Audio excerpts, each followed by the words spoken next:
Guys, good afternoon. So, andito po tayo sa labas po. Ayan.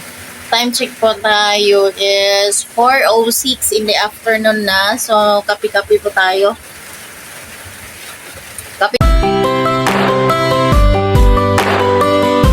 Last Tuesday, mayroon kaming mga onion, garlic, ganyan. Meron kami. Pero tuyo, hindi kami bumili. Kaya, ayun. Pero, important ngayon is meron kaming gasolina. Kasi sa labol yung gasolina dito. At saka uling. Meron akong uling, soft drinks, meron beer. Tanduay, meron pa.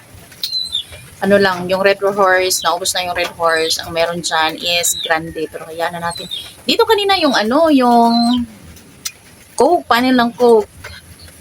Ano lang kasi, once in a blue moon lang sila. Hindi ko alam na papasok sila dito ngayon, Webes. Dati kasi tinanong ko sila Webes, ilang 1 month na. Bago sila, dumating naman sila kanina dito natsabahan na wala talaga akong pera. Kasi kailangan mag-ipon para bukas, kunti na lang yung idagdag. Kailangan magbayad kami ng kuryente. Mahirap kasi maputulan ng kuryente guys. Diba? Alam naman natin yan. Kaya ayun. So, ito lang yung kwento natin. Ito lang yung kwento natin this afternoon. So, good afternoon everyone. So, ayan. Hindi ko na pahabain guys ha. Kasi 5% na lang. Medyo nagtaka ko bakit biglang dumilim na. Kasi yung lights. Kasi ano na pala, 5% na.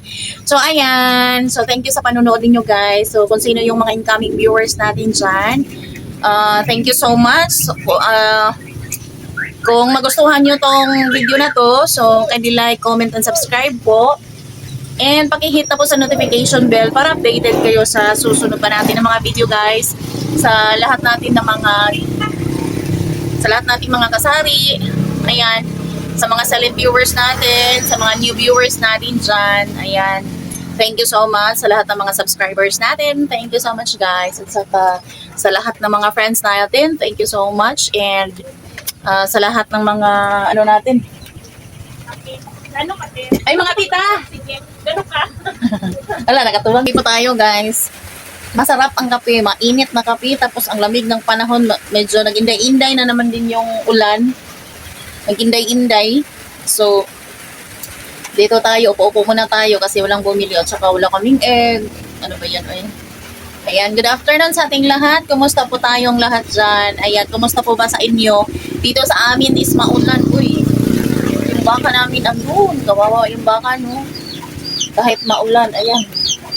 Uy, yung chicken namin, medyo marami-rami na yung chicken namin. At saka nakaulam namin one time. Ayun na po. So, continue po tayo. Ang tahimik talaga dito, guys. Probinsyahan, no?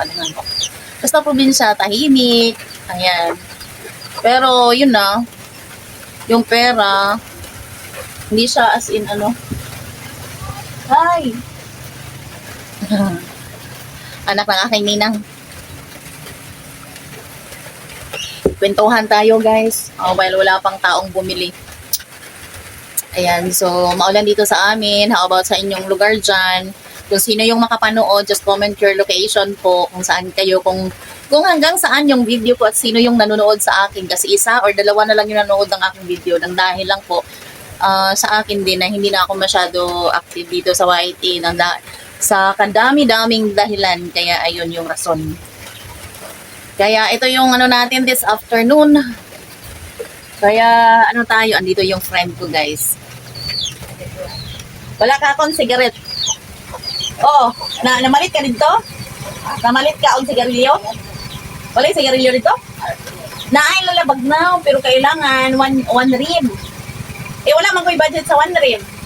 Ilatanal ko po, pero kagabi, wala sila Malboro.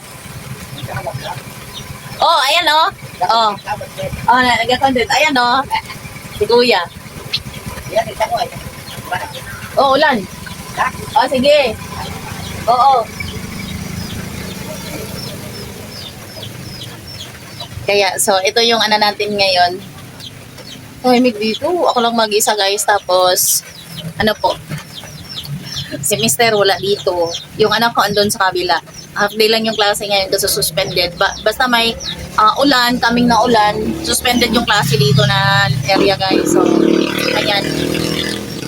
So, tahimik yung lugar natin and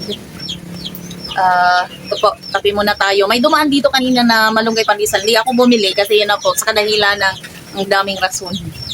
Kasi everyday dito, mahina yung tindahan kasi depende kasi yan sa tindahan mo kung gaano kadami yung mga stocks natin, right? So, ano man, kung ilan yung ano natin dito sa tindahan, so ilan-ilan lang din yung bumibili sa atin, ano po. So, pag-isipan ko kasi na gusto kong maghanap ng trabaho. Gusto kong kailangan may trabaho ako, may income ako. Kaya, pero ayaw nila. Kasi yun na po. Yun na, kailangan ko mag-aral ng computer. Kaya yung time na nag-inquire kami doon sa municipal ng dito, ng location namin, nag-inquire ako doon. Kasi sabi, meron daw non-vocational course ino-offer sila. So, pinuntahan namin, tinanong namin. Kaya ayun, free siya guys, free. Pero second batch na po ako, tapos na yung first batch na Tapos ngayon, dito sa yung doon kami, pangalawa po ako, nagpa-lista po ako, ayun. Tapos yun, i-follow ko lang daw sila sa kanilang page. Ayun po, then nalaman namin kasi yung nag-entertain sa amin, siya lang din yung nag-inform sa amin about meron din silang driving na free din. And then accredited ko din sila sa TESDA, and then yun na about in situ, ganyan. So ako, meron naman akong lisensya kaso na mag 3 years na hindi ko na renew. So pag hindi mo ma-renew, back to mag-start ka naman ulit sa SP. Kaya sabi ko, at saka wala naman akong sasakyan. Ayun, so semester na lang kasi malay natin, hindi natin alam ang panahon kasi iba talaga yung pag dito lang. Pero depende kasi yan sa strategy sa buhay, no?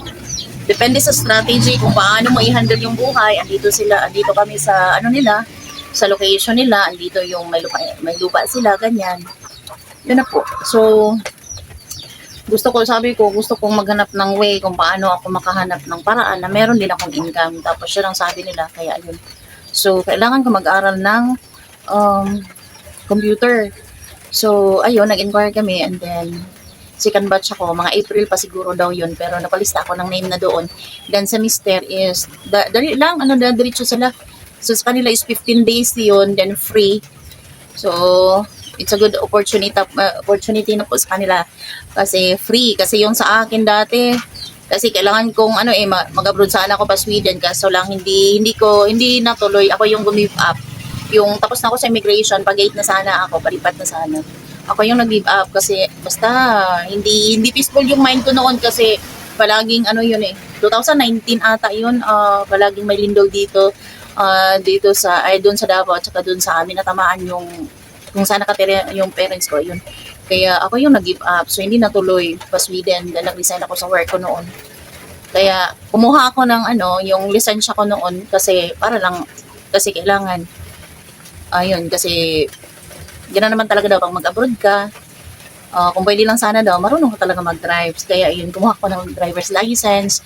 Nagbayad ako, na-practice ako. So, 10 hours, that is 6,000 yung binayaran ko. So, every rest day ko lang, tama talaga yung sinabi na pag once a week lang mag-practice, parang wala lang. Maganda talaga sunod-sunod para matuto, madali lang matuto. Pero sana yun, pag may sariling sasakyan, madali lang. Pero pag wala kang sasakyan, iba talaga daw. Kaya, yun, totoo naman talaga. Kaya, so far, ito yung natin. Kaya, semester na lang yun. Kasi kailangan niyang kukuha wala siyang driver's license. And then, may plano kami na kailangan talaga namin na meron kaming sariling single na motor para nakakaya kasi na palagi maghiram. Iba talaga yung may sariling gamit po tayo, di ba? Na-practice kasi free naman. So, yun na po. Lahat is dahan-dahan po tayong umusad. Pero yung tindahan namin talagang tsaka may failure ako ngayon. Kamali ako, nasanay ako na 27 yung due date ng kuryente. Ngayon is February, di ba? Up to 29, up to 28 lang tayo siguro. Early due date nila. So, yun. Kaya, yan ang nangyari. So, wala pa si Mr. 4 o'clock na. Time check tayo is 4:15 in the afternoon na po. Wala kaming itlog. May mantika kami. Walang itlog. Walang tuyok. Kasi nung last Tuesday, hindi na kami bumili. Hindi kami namili. Dapat Tuesday mamili kami. Ay, saman. Magpakasal, bilhin ako. Magpakasal. Dili lang po. Diba, sa June, may libre na Oh, gali. Ay, kanang, kung sa kanina, kanang kasalan ng bayan. Hindi na ba yan?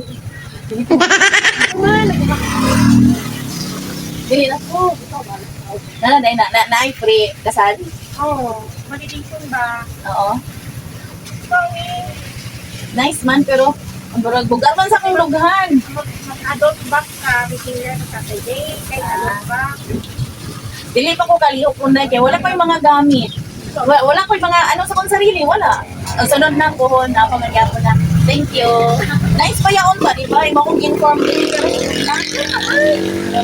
Wala pa ko. So, wala pa ko yung mga basta, wala ko yung mga ano sa kong sarili. Sunod na, thank you sa pag-inform. Thank you. Malapit lang kami sa Parish Church, Catholic Church dito guys. Malapit lang kami. Tapos ngayon, napakasal kasi ako. Hindi ako Catholic nagpakasal. Yung anak ko nag-serve ng Catholic. Yung semester Catholic. Pero nagpakasal kami kasi dati kasi. Hindi kasi ako Catholic, United Pentecostal ako kaya ayun. Pero ngayon, gusto naming ninang. Yun siya, is pagkasal ko, andun siya. Yung ninang namin is mama niya.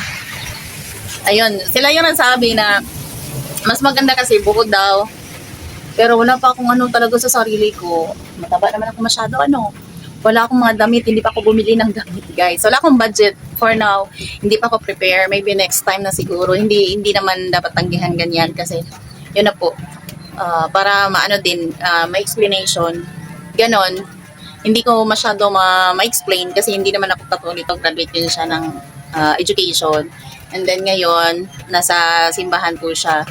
Employed po siya sa simbahan, kaya ayun, alam niya kung ano yung mga so alam din niya yung situation namin.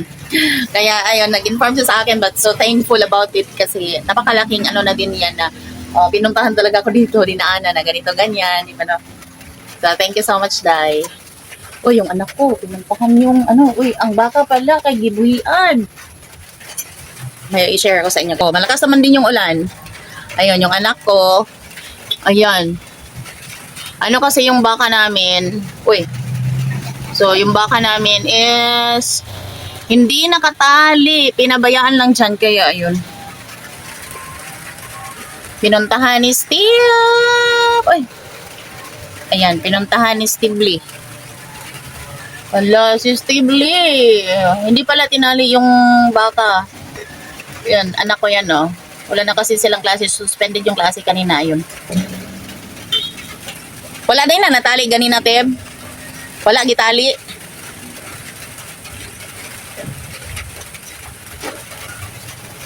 Hala ka dira. Hala, puti-puti pa naman kag short, unggoya ka. Oh, hugaw imong tuhod,